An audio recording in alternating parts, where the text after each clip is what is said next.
We're back on American Ninja Warrior. That's right, Matt. During the break, we saw some incredible performances.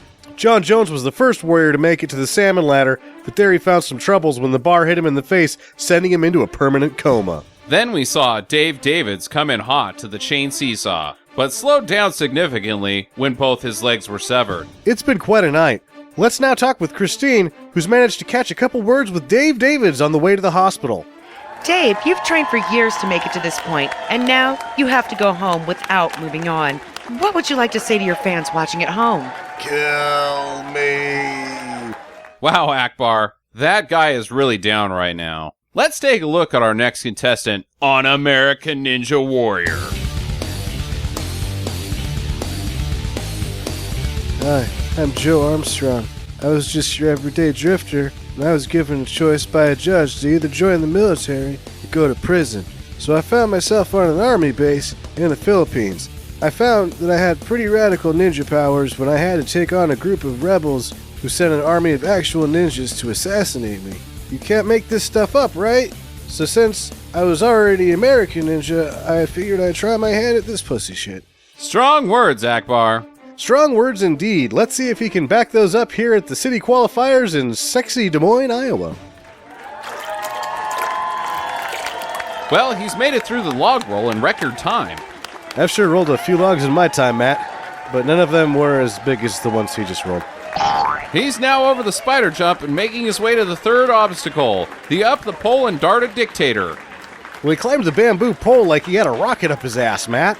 I've had more than my fair share of that, old buddy. Now let's see how he does with the blow dart.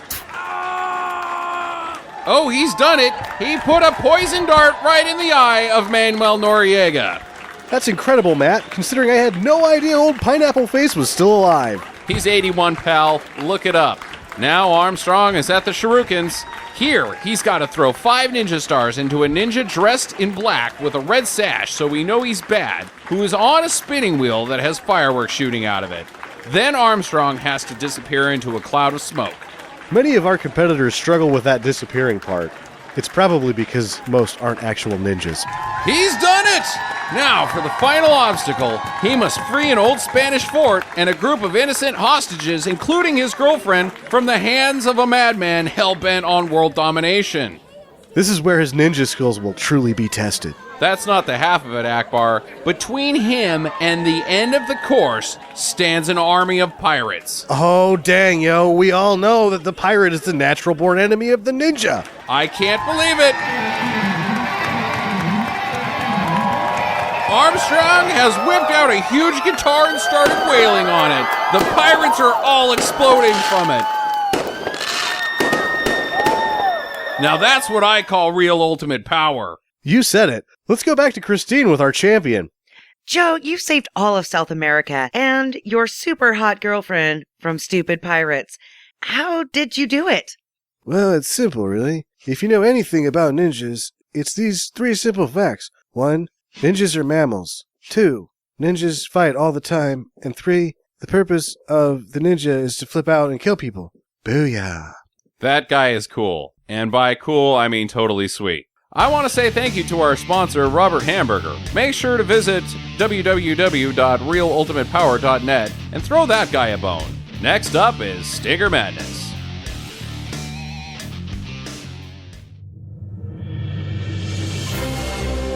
Stinker Madness. Stinker Madness. Stinker Madness.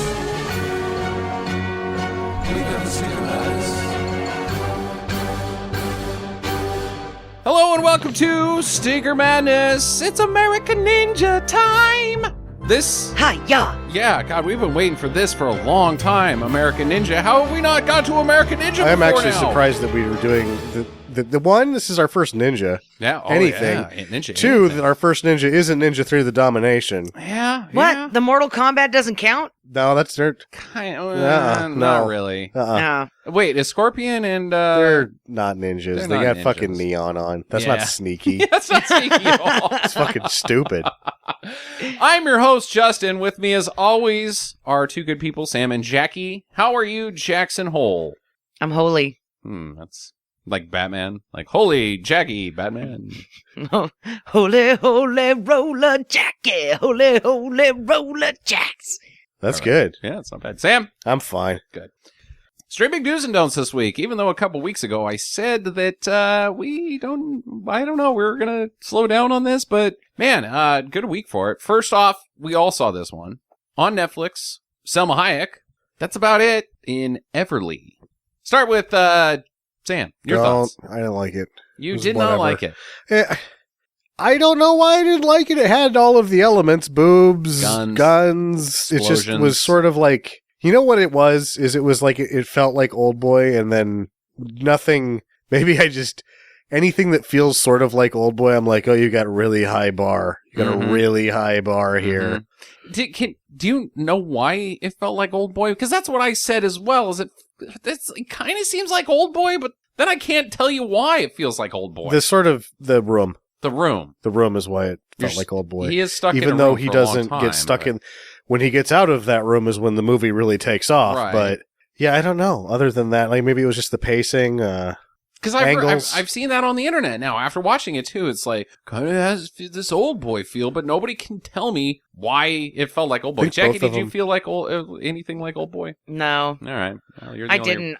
original person on the internet. So, what did you think of Everly? I thought it was kind of entertaining. I especially liked the part with the old guy in all in white, the saint, when he comes in with this four, I don't even know what you'd call those guys with the masks. They were essentially the five, not deadly venoms, the The five four element ninjas. Oh, okay. Yeah, 4 element ninjas. They were bullshit Shaw Brothers shit with guys with funky ninja masks on. That was probably my favorite part. Okay, so as a whole, I thought I found it entertaining. I watched it twice actually. that's a Jackson hole. Wait, what is this? Ski business? I don't know. There's no. If we're going to talk about skiing, we should talk about Better Off Dead. That movie fucking rules. Oh, we should talk about ski school. Also, it's like Smoking Aces. And What? I hated Smoking Aces. Everly, or- Everly turns into Smoking Aces halfway through. They just Okay. start sending sort of weird people after her. mhm. Like eccentric assassins, say. Yeah, okay. But it feels like Old Boy, even though it's more like Smoking Aces than anything else. Yeah, I'm still going to give it a do. I Yeah. thought it was not fantastic, but it's a budget film, and it's fun to a degree. And it had some Christmas tunes in it. It is kind of a Christmas movie. I'm pretty seriously confused on what the entire plot was. Now, I was really drunk at the time when I watched it, so take everything I just said with a grain of salt. But I found it enjoyable, and I think we're really big douchebags if we say that that's not what we want in a film, because it's everything we want in a film. So, I don't know, man. It is. I mean, that's why I didn't like it, just because it was sort of like, it looks like the perfect hamburger, and then I bit into it, and it wasn't. Oh, so you're pulling a Star Wars where they gave you exactly what everybody's been asking for 10 years, and you still didn't like it. No, I never asked for that. You asked for more Jar Jar. I asked for more Jar Jar. Gotta have more Jar Jar. Like, make him make sense. Like, that's what they should do. Yeah. With the next 10 Star Wars movies, is spend all that time turning Jar Jar into a redeemable character. Yeah. I will say though that just to get us off the Jar Jar Binks, because Yes, I please hate do. that guy. Yeah. Selma Hayek in this movie, like I'm pretty sure she's an android too. A woman droid? What's a female man droid? Sexbot. Sex bot? Dude, 'cause she She doesn't age, has not aged. and her Muy boobs are still caliente. like wow, like yeah. I remember the very first time I ever saw those boobs in Frida, and I was like, oh, Chupacabra, come and get me. Hey, yo. Ay, Dios mío.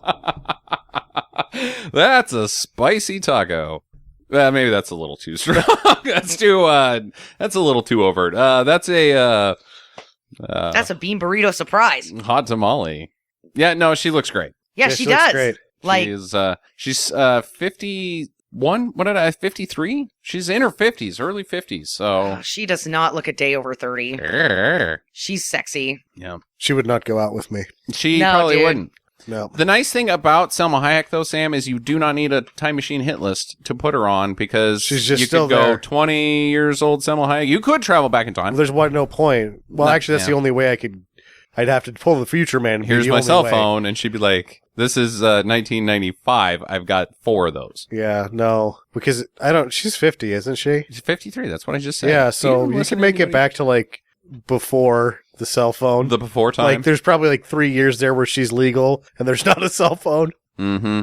Maybe you could here's a thought. You could do like the Star Trek thing where you fuck up the timeline and then you travel back into the future and everything's all fucking weird and shit, like carousel, like Logan's Run, and then like people are drawing shit on the walls because they don't have like any written history because you fucked it all up, and then you just find Salma Hayek and be like, just show her your cell phone, and she's confused, and then you can bang her. So I'm gonna pull some Sarah Connor shit. Okay, all right. I'm gonna travel back to like whenever Motorola first starts inventing the cell phone. Mm-hmm. I'm gonna fucking blow up the building. Okay, all right. And then I'll have the only one.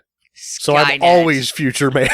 Oh, yeah. Awesome, dude. Yeah, you're going by Terminator rules, not Back to the Future Which, rules, where yeah. your phone would fade away in your hand, and then Back you'd be to the like, Future's God damn it, not now it, I'm in yeah. the 70s, and phones don't exist. You know what would Exactly. be like the worst future man thing that you could probably take back with you? A Prius. Oh yeah, that would suck. They're like the car of the future, huh? Well, I'm gonna kill myself now because that's the future I don't want to live in, big brother. You would have one charge of you driving really slow and quietly, and then it would be dead, and then you'd just have a big chunk of metal. Nice car, bud. I'm future man. You have to get into this car if you want to live. She gets in. So my life depends on us going 38 miles an hour. Looks like you're running out of juice, bud. No, don't worry. The brakes charge the battery. What? Just don't worry about that. All right, next up on Netflix as well was Turbo Kid, starring Michael Ironside, produced by Jesse Eisner, directed by nobody I've ever heard of, Canada film, winner at SXSW, South by Southwest. South by Southwest. Really big deal, lots of internet buzz. Weird because it was made in 2015 and it really has a 1980s feel to it. Well, it's an homage pick-ish to a degree. It's 2015 and the very first line of it is the world's blown up. It's This 1997. is the world 1997.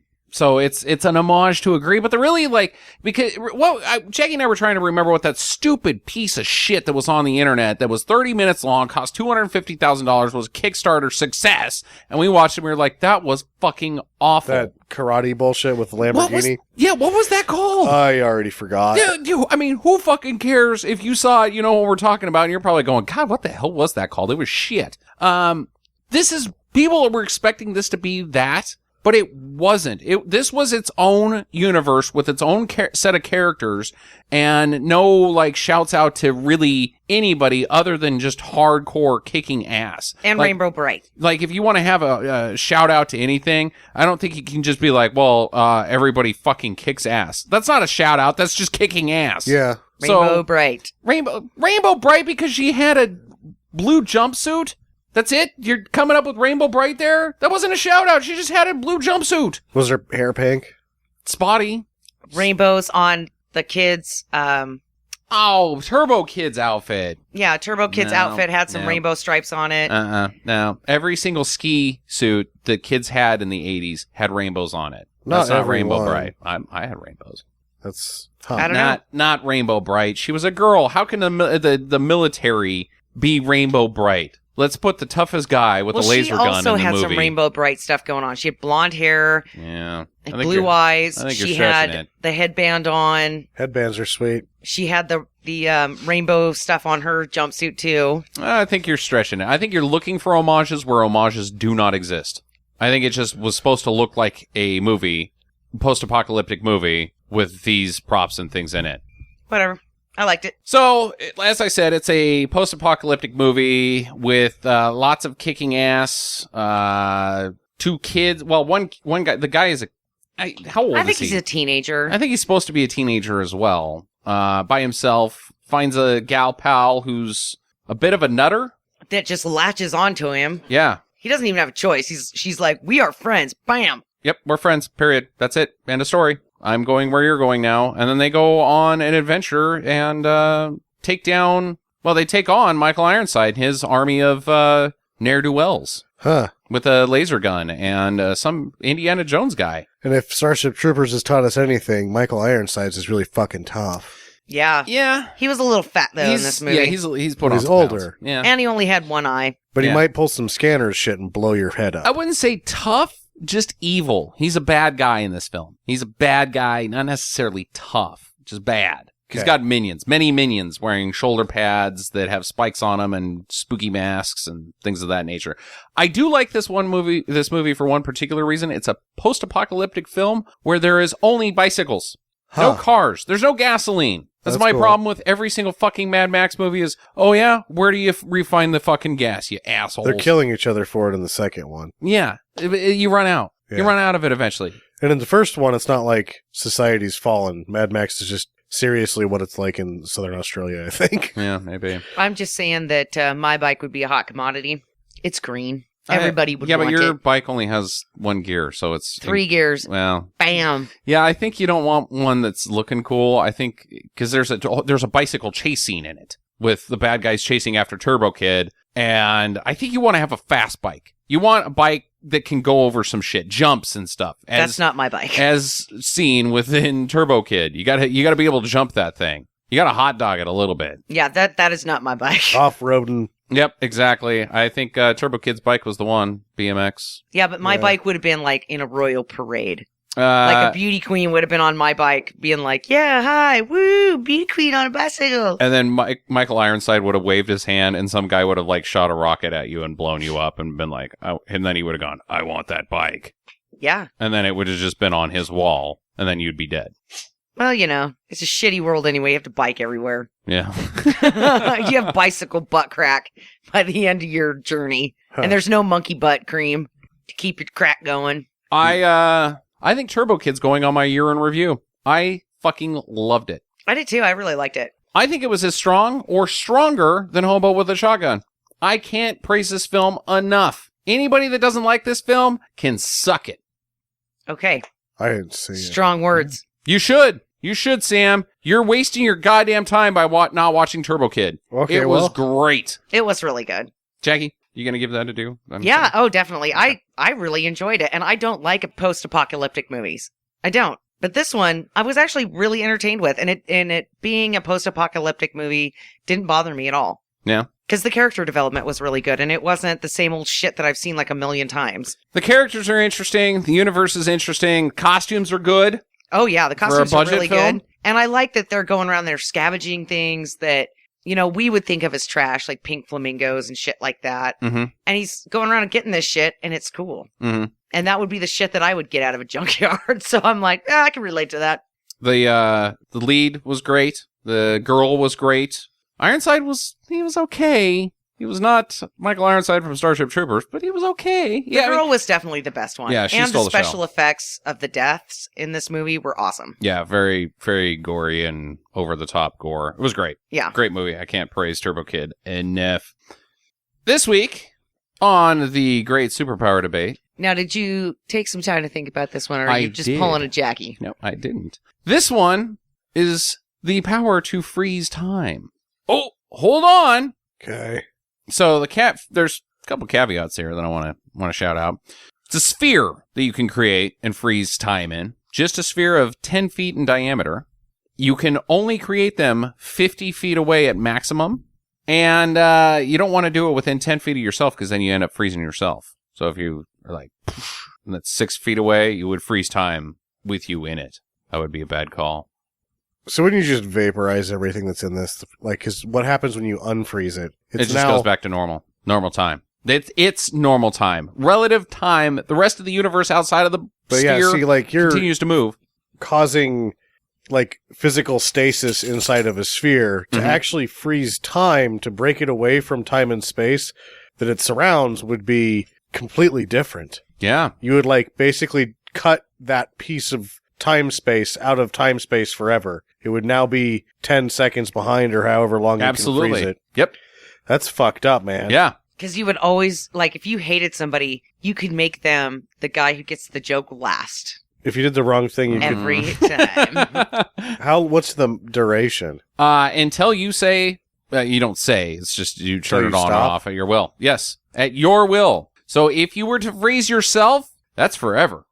Not going to get turned off because you can't turn it off because you're frozen. Not to mention that if you subscribe to that sort of timeline string theory BS, then you're just causing ruptures in timelines. You are flirting with disaster with this one. You could really fuck everything up. Now, even if it's not that dramatic, you freeze time. The bubble can't be penetrated, but as soon as it enters the bubble, it becomes frozen. So if a car drove into the bubble, it would just go smash against the bubble. It would completely disintegrate flat against the bubble because the very first piece of it would freeze, causing the rest of it behind it to impact into itself.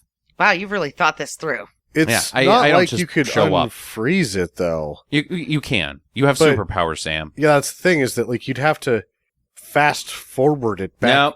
Couldn't. Nope. Yeah, that's what I'm saying, is like once you freeze it, you've basically just created a rupture in time-space Mm-hmm. that's not going away. Never. You can do nothing good with this power. You can do a lot of bad. A lot of bad. Uh-huh. Like, they would have to kill you. And you couldn't do something sweet like rob banks with it even without your theory. You couldn't rob banks because you couldn't enter into the frozen area. You No. can never go in there. What happens if a person walks into it? Is it the same Same idea thing, as the just car? Just become like a... the forward momentum that they have. Well, you don't really have enough forward momentum. It would be like walking into a wall. So it's like a bug on a windshield. No, you would be smashed because as soon as you enter into it, you can't continue your movement, your forward movement. The rest of you would just go. You'd probably just pop You would just, like Dr. Manhattan shit. yeah, Dr. Manhattan shit. That's the one with the blue wiener. Yep, blue penis. You would be blue penisized. The rest of him was blue as well. I couldn't tell you because He I never was saw really on screen just a blue guy with a wiener. was just blue penis. I mean, the way Zack Snyder shot it, it seemed like it took up the entire screen. Yeah, so there you go. Yeah. I mean, by the grade that I'm supposed to give you, it's like a 1. Because it's just evil, man. None of you guys can come up with a single good use of it. Jackie, you said something earlier. What was your single good use? You could get somebody to be the last one in the room to get the joke every time. But they would be dead, probably. And part of the world universe would collapse around them. Creating black holes. Yeah. Like the sort of physics involved, the quantum physics involved with this superpower is so damaging that if the government saw you do it twice, they would kill you. Now, what if you needed to do something in you only got a max of 50 feet away. They would have to launch you into space, and then like the spooky aliens would show up, and you'd be like able to freeze their ships in time. And hey, it's just space, but then we would eventually crash. The Earth would crash into that space bubble, and then fuck all of the shit up. Start to collapse on itself. Yep. So. This is terrible. I'm going to give this a 1. No, I really thought that this might have something, but Yeah. the more it gets flushed out, this is a really bad superpower. Really bad. Like Yeah. Gravitron from the Marvel Universe You're like- superpower.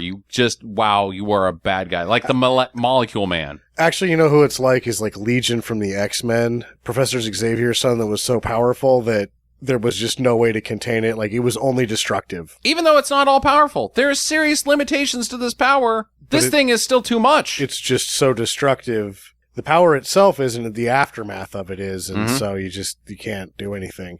Is that a couple ones? Did you That's both? why one? it's Yeah. a 1. Yeah, that's the worst one Because I can't give ever. a 0, can I? No, there's no zeros. All right, then a 1. Yeah, Yeah. 1. Real bad one. There you go. That's the worst one. I own Worst the one. worst and the best. There you go. Sam, what do you have on American Ninja? The year is 1985. American Ninja is the second leg of Canon Film Group's love affair with the ninja. Hiya! I like your sound effects. Actually, you don't hear ninjas never make hiya. They just are No, quiet. they don't. They're really quiet. You just hear It's stealth kills. You don't hear anything. You just that's die. the sound of their feet before they kill you. Unless you watch one of the Canon Films Group's ninja movies, then They're very loud it's like ninjas. they knock over the fucking fridge on the way in. Explode a building. Yeah. It all started when Menahem Golan, fresh off of the Apple, which was received not so well, said to himself, fuck it, I'm going to make a ninja movie. Fuck it. I'm No- Israeli. I know everything about ninjas. Yeah. Though it may not have happened exactly like that, the decision and the film, Enter the Ninja, would trailblaze mostly inaccurate ninja films for years to come. For the sequel, Revenge of the Ninja, Director Sam Furstenberg would be enlisted to carry the torch. That torch was a dubious one, as Revenge of the Ninja was more of a reimagining of Enter the Ninja than a sequel. This would, however, allow Furstenberg and his team to fully enter left field with Ninja 3 The Domination, which has nothing whatsoever to do with the first two, and even less to do with things that could happen on Earth or with people. Or in film, really. Or in film. Furstenberg was a favorite of Golan and the Cannon Films group. Just as he was completing Break-In 2, Electric Boogaloo, his phone rang. It was Golan, who shouted, "Why the fuck aren't we making a ninja movie?" Though it might not have happened exactly like that. I'm pretty sure it did. What followed would be American Ninja. And I'm not really sure why it isn't Ninja 4 American Ninja. Ninja 3 really left the door open for anything. Mm-hmm. My only assumption would be that the lack of Sho Kosugi caused the opening of a new franchise.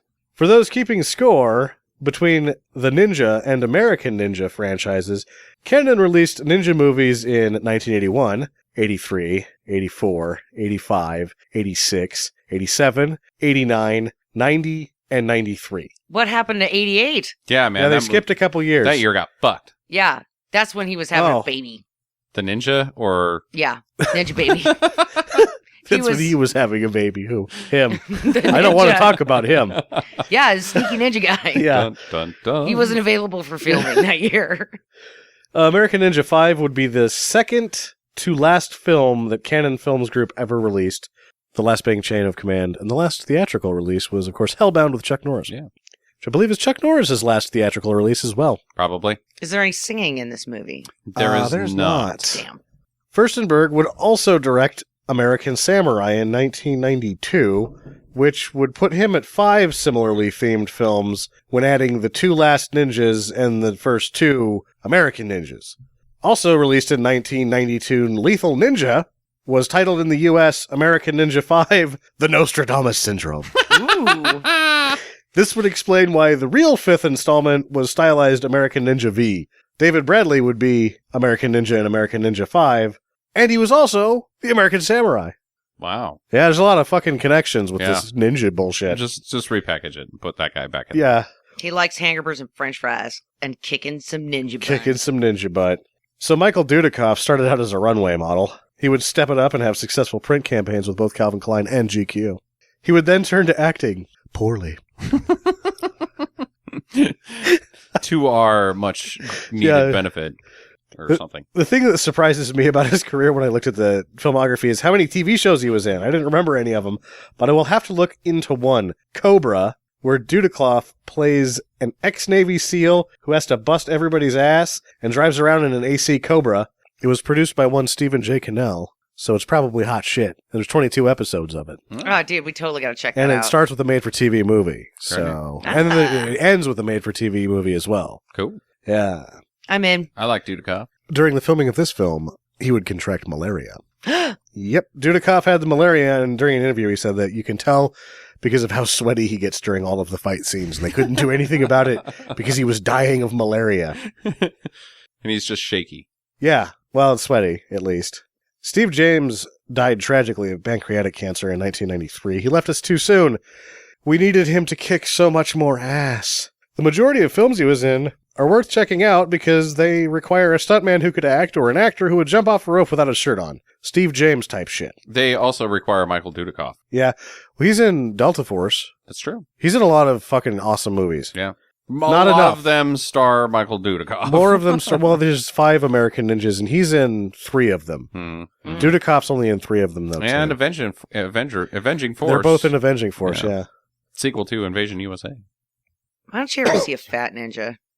Sammo Hung's not really a ninja, but he's Yeah. like a fat martial arts guy. Yeah. You should write somebody a letter, I guess. Write your congressman. Be like, hey, how come you don't see fat ninjas? You know, I'll tell you why. Because they're all pirates. And pirates are stupid. Ha. Mm. Well, the consummate team player, James, would have most of his fight scenes filmed with the second unit during this production, as Dudikoff didn't know any martial arts, but also made it clear that he was the lead and didn't want to get shown up by anybody. Nice. They would become friends by the second movie, which I assume to mean that Dudikoff realized he was a no-talent doofus, and he just needed to ride that sweet wave. Yep. Judy Aronson was the star of this film, the female lead. Oh, yeah. I don't think she was the star. Well, the female lead. She had a rough start to her acting career.